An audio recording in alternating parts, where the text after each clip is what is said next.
তো hey guys, welcome back to my new video.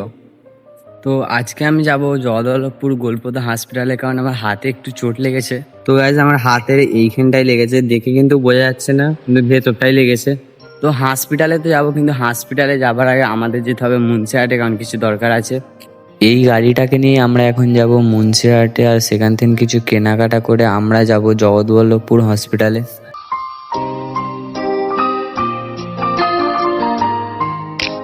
প্রথমে আমরা চলে এসেছিলাম মাংসের দোকানে, আর ওখান থেকে মাংস নিয়ে আমরা চলে গেছিলাম পেট্রোল পাম্পে, কারণ আমাদের নেওয়ার ছিল ডিজেলটা নেবার পর আমরা চলে এসেছিলাম নাস্তার দোকানে নাস্তা নিতে।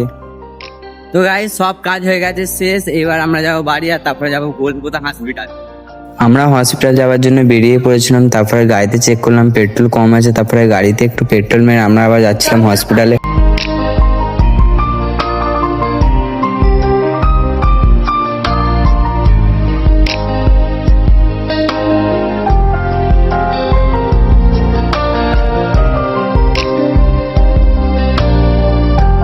তো গাইস, এটা হচ্ছে আমাদের জগদলপুরের একটি সুন্দর জায়গা। এখানে অনেক দিন আগে অনেক সিনেমার শুটিং হয়েছে, যেমন প্রতিশোধ, অসাধারণ, সন্ন্যাসী রাজা।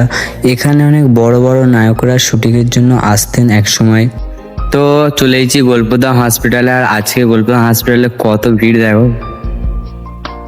তো আমরা প্রথম লাইনে দাঁড়িয়ে আছি এন্ট্রি হওয়ার জন্য। তো এন্ট্রি হয়ে গেছে, এই যে দেখতে পাচ্ছ কাগজ দিয়ে দিয়েছে, এবার লাইনে দাঁড়াতে হবে ওষুধের জন্য। তো গাইজ 2-2.5 ঘন্টা লাইনে দাঁড়িয়ে এই দুটো ওষুধের জন্য, এত কষ্ট এই দুটো ওষুধের জন্য। তো গাইজ আমরা ডাক্তার হাতে চলে এসেছি বাড়ি।